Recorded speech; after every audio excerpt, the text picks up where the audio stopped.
Dear students అందరికీ నమస్కారం. Welcome to my channel. My dear students, మీ అందరికీ చాలా కన్ఫ్యూజన్స్ అనేటివి ఇంకా ఉన్నాయన్నమాట. ఏంటి అంటే మీలో చాలామంది ప్రిపేర్ అవుతూ ఉన్నారు.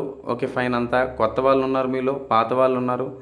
అదేవిధంగా మరి చాలా సిన్సియర్ ఆస్పిరెంట్స్ మన ఛానల్లో ఫాలో అవుతున్నటువంటి ఆస్పిరెంట్స్ అయితే కనుక దాదాపుగా 90% సిన్సియర్ ఆస్పిరెంట్స్ మనతో ఉన్నారనమాట. ఎందుకంటే మొదటి నుంచి మనతో జర్నీ చేస్తున్నారు మన అందరికీ తెలిసిందే.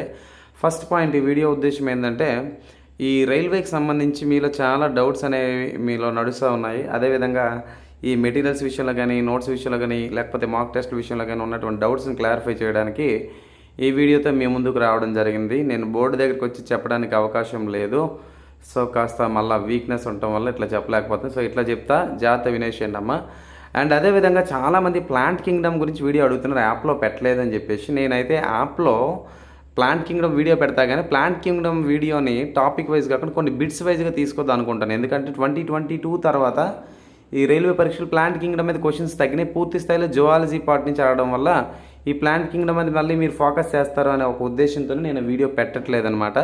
సో దాన్ని బిట్స్ రూపంలో మీకు అందించే ప్రయత్నం చేస్తాను, అది కూడా వీడియోస్లోనే. కాబట్టి మీరు ఎవరు ప్లాంట్ కింగ్డమ్ గురించి ఆలోచించవద్దు, మిగతా సిలబస్ అంతా కవర్ చేయండి. అండ్ బయాలజీకి వచ్చేసరికి మోస్ట్లీ 6th క్లాస్ నుంచి 10th క్లాస్ దాకా కంప్లీట్గా 100% text book line to line వచ్చేస్తే మీరు సేఫ్ జోన్లో ఉంటారనమాట. రైట్, మరి ఈ విషయంకి వద్దాం. ఫస్ట్ ఆఫ్ ఆల్, రైల్వేకి సంబంధించినటువంటి సైన్స్ సిలబస్లో ఎన్సీఆర్టీ పుస్తకాలు చదవాలి అని చెప్పాను. ఈ ఎన్సీఆర్టీ పుస్తకాల విషయంలో చాలామంది అనేక రకాల సందేహాలు అనేవి మీకు ఉంటాయి. ఎట్లా చదవాలి ఏందని చెప్పేసి నేను ఒక మాట చెప్తాను అమ్మ. మీరు దాదాపుగా 2014 నుంచి 2019 దాకా లేదా ఇప్పటిదాకా జరిగినటువంటి రైల్వే పరీక్షలు తీసుకొని జనరల్ సైన్స్లోని మీరు క్వశ్చన్స్ని తీసుకోండి. అది తీసుకున్న తర్వాత ఆ క్వశ్చన్స్ గమనిస్తే పూర్తి స్థాయిలో ఎన్సీఆర్టీ టెక్స్ట్ బుక్లో నుంచి వచ్చినటువంటి ప్రశ్నలే. దాదాపుగా 95% మీకు ఎన్సీఆర్టీ నుంచి వస్తాయి. ఒక 5% కూడా అందులో నుంచి వస్తాయి, కానీ మిస్సెల్లేనియస్ రూపంలో వస్తాయన్నమాట.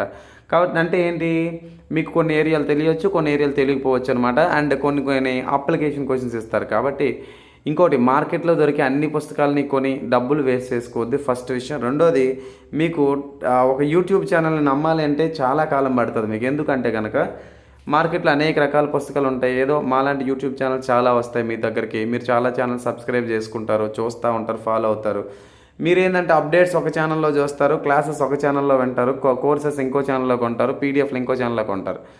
అయితే మీకు ఏది బాగుంది అనిపిస్తే అదే తీసుకుంటారు, రైటే. కానీ 4 చోట్ల మీరు ప్రిపేర్ అయ్యేటప్పుడు ఏంటంటే ఎండ్ ఆఫ్ ద డే వచ్చేసరికి మీ పరిస్థితి ఏంటంటే ఏ ఛానల్ని నమ్మాలో ఫస్ట్ విషయం మీకు క్వశ్చన్ ఫస్ట్. రెండోది, ఏ పుస్తకం చదవాలో రెండో డౌట్. మూడోది ఏంటంటే ఏ కోచింగ్కి వెళ్ళాలి, ఏ కోచింగ్కి వెళ్తే ఏ పుస్తకాలు చదవాలి. ఇలా అనేక రకాల సందేహాలు ఉంటాయి. నేనేమంటానంటే నన్ను నమ్మొద్దు, ఎవరిని నమ్మొద్దు. నేనైతే మాత్రం ఒకటే చెప్తా, ఎన్సీఆర్టీ పుస్తకాలు మీకు ప్రామాణికం. ఎందుకంటే మీరు కావాలంటే మన ఛానల్లో చూడండి, రైల్వే అనే వీడియో నెంబర్ 1 దగ్గర నుంచి ఇప్పటిదాకా ఎన్సీఆర్టీ అనే మాట లేకుండా చెప్పే వీడియోలు లేవు. అండ్ మీకు కూడా ప్రూఫ్స్తో పాటు పెడుతున్నా, ఏ క్వశ్చన్ ఎప్పుడు అడిగారు ఏంటి, అండ్ ఎన్సీఆర్టీ పుస్తకంలో ఎక్కడుంది, టెక్స్ట్ బుక్ ప్రూఫ్తో పాటు మీకు పెడతా ఉన్నా. అంటే నేను కూడా రైల్వేలో ఉన్నటువంటి అన్ని పేపర్స్ని సాల్వ్ చేసిన తర్వాత నా ఎక్స్పీరియన్స్తో చెప్తున్నాను, ఎన్సీఆర్టీ పుస్తకాలు పూర్తి స్థాయిలో చదవండి. అలా చదవలేమో అనుకుంటే కనుక మీరు ఏం చేస్తారంటే కనుక ఎన్సీఆర్టీ 6th నుంచి 10th క్లాస్ ఇంటర్ రిలేటివ్గా ఉన్నటువంటి టాపిక్స్ని మనం 500 రూపాయలకు మాత్రమే జనరల్ సైన్స్ క్లాసెస్ ఇస్తూ ఉన్నాము. దానికోసం పిఆర్ అకాడమీ అనే యాప్ డౌన్లోడ్ చేసుకుని అందులో స్టోర్లోకి వెళ్తే మీకు దొరుకుతుంది అనమాట.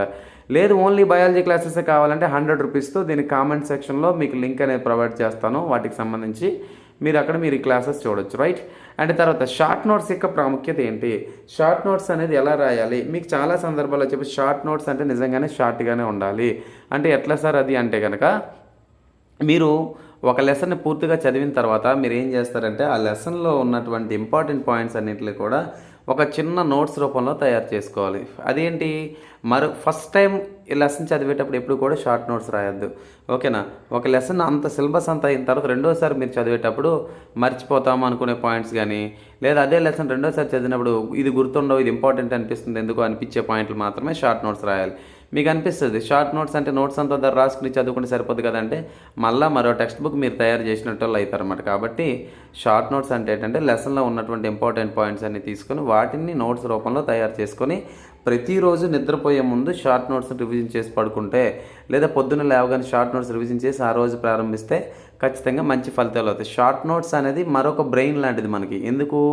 ఈ షార్ట్ నోట్స్ చదవడం వల్ల, రివిజన్ చేయడం వల్ల మనకి మన బ్రెయిన్‌లో లేని పాయింట్స్ అన్నీ కూడా మరో బ్రెయిన్ అయినటువంటి షార్ట్ నోట్స్‌లో ఖచ్చితంగా ఉంటాయన్నమాట. కాబట్టి షార్ట్ నోట్స్ అనేది ఖచ్చితంగా ఉంచుకోవాలి. ఇది ఎలాంటిది అంటే చూడండి, మన పెద్దవాళ్ళు బాగా ఏజ్డ్ పీపుల్ చేతిలో చేతికర్ర వాళ్ళ సాయంగా ఎంతలా ఉపయోగపడతా ఉంటుందో, మన ఉద్యోగ సాధనలో కూడా ఈ షార్ట్ నోట్స్ అనేది మనకు అంతా ఉపయోగపడతా ఉంటుంది. ఈ షార్ట్ నోట్స్ ఖచ్చితంగా మీకు మీ లైఫ్‌లో ఉద్యోగం సాధించడానికి ఖచ్చితంగా తోడ్పడతా ఉంటుంది. ఈ పాయింట్ మర్చిపోవద్దు. ఓకేనా? తర్వాత మాక్ టెస్ట్లు ఎప్పుడు రాయాలి? మీరు చాలామంది చేసే తప్పు ఏంటంటే మాక్ టెస్టులు రాసే విషయంలో చాలామంది తప్పు చేస్తున్నారు. ఏంటి అంటే ఒక టాపిక్ చదివేస్తారు, మాక్ టెస్ట్ రాసేస్తారు. లేదా రైల్వేలో ప్రీవియస్ క్వశ్చన్స్ ఎలా ఉంటాయి ఏంటి తెలుసుకోవడం కోసం ముందు నుంచి మాక్ టెస్ట్ రాస్తారు. ఎప్పుడూ కూడా గుర్తుపెట్టుకోండి, పేపర్ మోడల్ క్వశ్చన్స్ని చూసి సిలబస్ అనేది చదవడం స్టార్ట్ చేయొద్దు. అది మైండ్లో పెట్టుకోండి. అంతా చదివిన తర్వాత ప్రీవియస్ క్వశ్చన్స్ సాల్వ్ చేయడానికి ప్రయత్నించండి. ముందే పేపర్ మోడల్ తెలుసుకుని ఆ మోడల్లో నువ్వెలా చదువుతావు?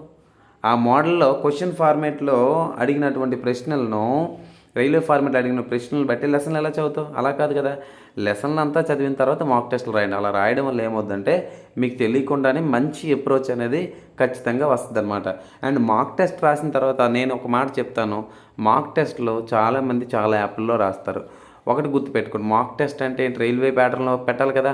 కానీ మాక్ టెస్ట్లో చాలా కష్టంగా ఉంటాయి. మీకు ఎందుకు కష్టంగా ఉంటాయి సార్ అంటే ఆ క్వశ్చన్స్ అన్ని రకాల పరీక్షల్లో అడిగినటువంటి ప్రశ్నలు మాక్ టెస్ట్ రూపంలో మీకు తీర్చిదిద్దుతారు. ఈవెన్ టెక్స్ట్ బుక్ లాంటి యాప్లో కూడా అన్ని రకాల పరీక్షలకి, ఫర్ ఎగ్జాంపుల్ ఎస్ఐ లేకపోతే పీసీకి సంబంధించి కానీ సీజీఎల్స్ అన్ని క్వశ్చన్స్ కలిపి రైల్వేలో మాక్ టెస్ట్ లేదా మోడల్ క్వశ్చన్స్ అంటారు. అందుకే అవి మీకు కష్టంగా ఉంటాయి. దాన్ని చూసి ఈ క్వశ్చన్ లేదు ఆ క్వశ్చన్ లేదని భయపడద్దు.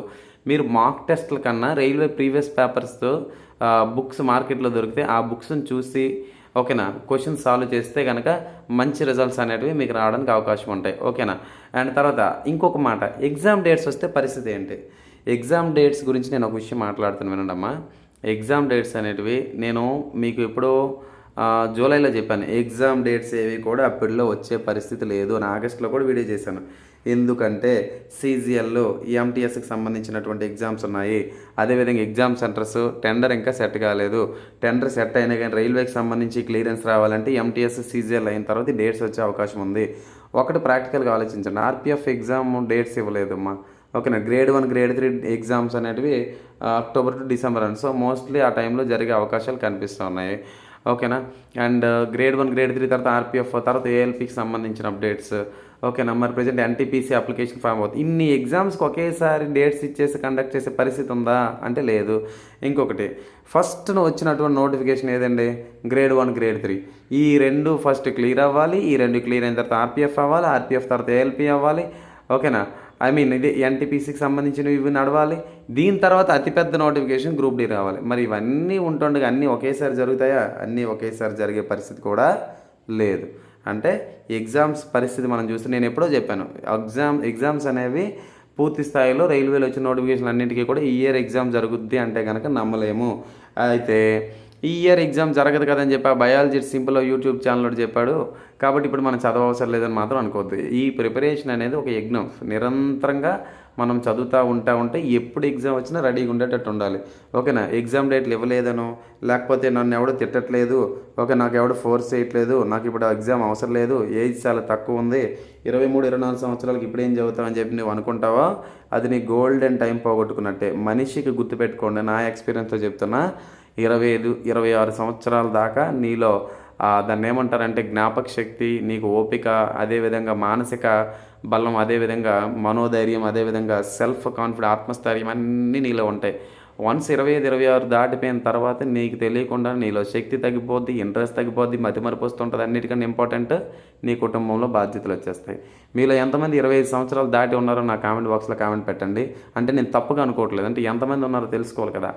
సో ఓపిక, నిరాశ, నిస్పృహ అనేది వద్దు. ఓపిక అనేది బాగా ఉండాలి. ఇంకొకటి ఏంటంటే ఆశతో మాత్రమే ప్రిపేర్ అవ్వండి. ఉద్యోగం వచ్చిద్ది అనుకోండి అంతే తప్ప 50 ఉద్యోగాలను నాకేం వస్తాయి అంటే మరి దానికోసం ఎందుకు నేను వీడియో చేయడం, మీరు చూడడం? అంతే కదమ్మా. కాబట్టి ఒక ఆశతో ఉండండి. 50 ఉద్యోగాలున్నా 60 ఉద్యోగాలున్నా మనకు కావాల్సింది ఒకటే ఉద్యోగం. ఆ ఒక్క ఉద్యోగం రావాలంటే మనం ద బెస్ట్ అయి ఉండాలి. మీరు ఒకటి గుర్తుపెట్టుకోండి, మీరు పల్లెటూరులో ఉంటారు లేదా చిన్న చిన్న పట్టణాల్లో ఉంటారు, మీకు తెలుసో లేదో విశాఖపట్నం, విజయవాడ, రాజమండ్రి, హైదరాబాద్, ఓకేనా, ఈ 4-5 ప్రాంతాల్లో పల్లెటూళ్ళల్లో ఎక్కడెక్కడ హౌస్ వైఫ్స్ లేకపోతే ప్రైవేట్ ఎంప్లాయీస్ అందరూ వచ్చేసి హాస్టల్లో ఉంటా రీడింగ్ రూమ్లో పొద్దున్న 6 గంటల నుంచి రాత్రి 11 దాకా నాన్ స్టాప్ చదువుతూనే ఉంటారు. నాన్ స్టాప్ ఆంధ్ర యూనివర్సిటీలో అయితే మాకు దగ్గర కదా, ఆంధ్ర యూనివర్సిటీలో నాన్ స్టాప్ చదువుతూనే ఉంటారన్నమాట. మీరు ఏదో రోజుకి 3 గంటలు 4 గంటలు చదివి అలసిపోయామంటే కనుక ఉద్యోగానికి దూరం అయిపోతారు. కాబట్టి మీకు పోటీ చాలామంది ఉన్నారు, అది గుర్తుపెట్టుకోండి. ఓకే, మరి సిలబస్ ఇంకా మిగిలి ఉందా అని అడుగుతున్నా.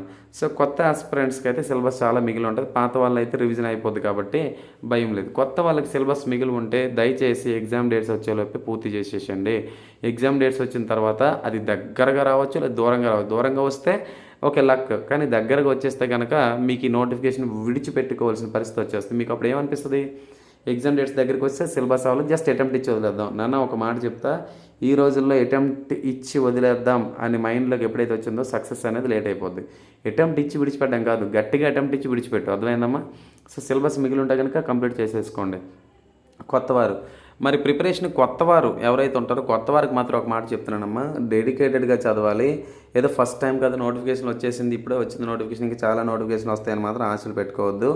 ఇప్పుడు ఒక నోటిఫికేషన్ విలువ 5 సంవత్సరాలు. అంటే ఒక్కసారి కానీ నువ్వు ఎగ్జామ్ మిస్ అయితే మళ్ళీ 5 సంవత్సరాల దాకా అలాంటి నోటిఫికేషన్ రాదు.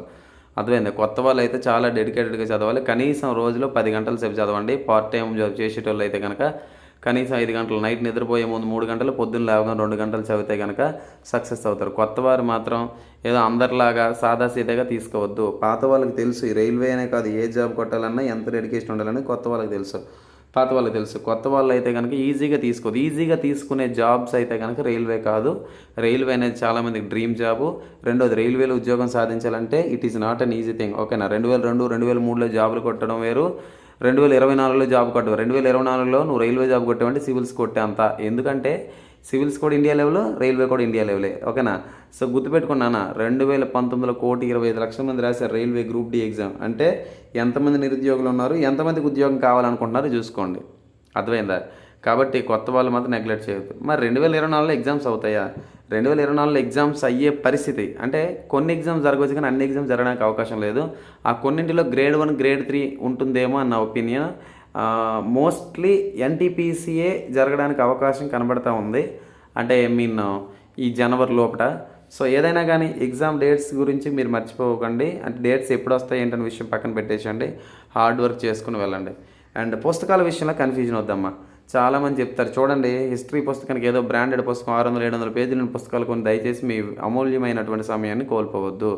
నేనేమంటానంటే అన్నిటికీ కలిపి చెప్పాను ఆల్రెడీ. బుక్ లిస్ట్ మీకు చాలా వీడియోలో చేస్తాను. ఆ బుక్ లిస్ట్ వీడియోలు కూడా మీకు కామెంట్ బాక్స్లో ఎన్టీపీసీకి ఏ బుక్స్ చదవాలి, రైల్వేకి ఏ బుక్స్ చదవాలని చెప్పి వీడియో కూడా చేయడం జరిగింది. అది మీకు లింక్లో ఇస్తాను. ఓకేనా. ఓకే, ఇంకోటి ఏంటి, పుస్తకాల విషయంలో చూడండి, ఒకే సబ్జెక్టుకి 2-3 పుస్తకాలు ఎప్పుడు చదవద్దు. ఒకే సబ్జెక్ట్కి ఒకే పుస్తకం కొనండి. ఒక సబ్జెక్టు 10 పుస్తకాలు కొనే కన్నా ఒక పుస్తకాన్ని మీరు 10 సార్లు చదవడానికి ప్రయత్నించండి. లేదంటే కనుక పూర్తి స్థాయిలో ఫెయిల్ అయ్యే అవకాశం ఉంది. మళ్ళీ చెప్తున్నాను, డోంట్ వేస్ట్ యువర్ టైం. సైన్స్కి అయితే కనుక ఎన్సీఆర్టీ బాగా చదువుకోండి. సోషల్కి ఇంగ్లీష్ మీడియం చదవాలనుకుంటే ఎన్సీఆర్టీ మంచి కంటెంట్. లేదంటే కనుక మీకు రైల్వేకి సంబంధించి జనరల్ అవేర్నెస్ కంటెంట్స్ ఉంటాయి కదా, లూసెంట్లో జనరల్ అవేర్నెస్ చదివినా పర్లేదు. సైన్స్కి మాత్రం లూసెంట్ సరిపోదు. మళ్ళీ అలా అని లూసెంట్ జనరల్ సైన్స్ తీసుకుంటాం సరే అంటే లూసెంట్ జనరల్ సైన్స్ ఎన్సీఆర్టీగా చాలా డెప్త్ ఎక్కువ అనమాట. అది చదివినా మళ్ళీ టైం వేస్ట్ అయిపోతుంది. కాబట్టి పుస్తకాల విషయంలో జాగ్రత్తగా ఉండండి. ఎన్సీఆర్టీ చదువుకోండి, స్టాండర్డ్ బుక్స్ చదువుకోండి. ఓకేనా. మరి కొత్తవారు పాతవారు వీళ్ళిద్దరిలో ఎవరు గెలుస్తారు? ఇది గెలవడానికి ఇక్కడ ఇది శక్తి సామర్థ్యాల మీద ఆధారపడి ఉండవండి. అంటే శారీరక శక్తి మీద ఆధారపడి ఉండదు. పూర్తి స్థాయిలో స్ట్రాటజీస్ వేసుకోవాలి. ఒక మాట చెప్తాను చూడండి, పాత వాళ్ళకి కొత్త వాళ్ళకి తేడా చెప్తాను. కొత్త వాళ్ళు స్ట్రాటజీస్ వేసుకొని చదవగలరు. ఎందుకంటే వాళ్ళు పిల్లలు అంటే ఇప్పుడిప్పుడే పోటీ ప్రపంచంలోకి వచ్చారు, స్మార్ట్ వేస్లోకి వస్తారు. పాత వాళ్ళు మళ్ళీ పాత చింతకాయ పచ్చడిలాగా అదే పుస్తకాలు, ఆ పాత పుస్తకాలు వద్దు, అప్ టు డేట్ ఉన్నటువంటి పుస్తకాలను పట్టుకొని జాగ్రత్తగా చదవండి. కొత్త వాళ్ళు ఎవరైతే ఉన్నారో, కొత్త వాళ్ళు అనేవారు పోటీలో నిజంగా నిలుస్తారంటే కొత్త వాళ్ళు కేవలం నా గెస్సింగ్ ప్రకారం 30% మాత్రమే పోటీ ఉంటారు, 70% పాత వాళ్ళే పోటీ ఉంటారనమాట. పోటీ ఉండడం అంటే అప్లై చేయడం ఎక్కువ అప్లై చేస్తారు, కానీ ప్రిపేర్ అయ్యే వాళ్ళు ఎవరైతే రేషియో తీసుకుంటే కొత్త వాళ్ళ ప్రిపరేషన్ అనేది పాత వాళ్ళంతా ఉండకపోవచ్చు కదా, ఇది ప్రాక్టికల్ థింగ్ కాబట్టి. సో పోటీ అనేది పక్కన పెడితే మీరు స్ట్రాటజీస్ వేసుకొని చదివితే ఖచ్చితంగా మోస్ట్లీ పాత వాళ్ళు ఎవరైతే ఉన్నారో వీళ్ళు ఎక్కువగా విజయం సాధించడానికి అవకాశం ఉంది, ఎప్పుడు అప్డేట్ అయినప్పుడు మాత్రమే. సో ఈ అంశాలన్నీ దృష్టిలో పెట్టుకోండి, జాగ్రత్తగా ప్రిపేర్ అవ్వండి, మంచి రిజల్ట్స్ వస్తాయి. హార్డ్ వర్క్ చేయండి. మరో ఇంట్రెస్టింగ్ వీడియోతో నెక్స్ట్ వీడియోలో కలుద్దాం. రైట్ అండి. Thanks for watching this video. Thank you very much.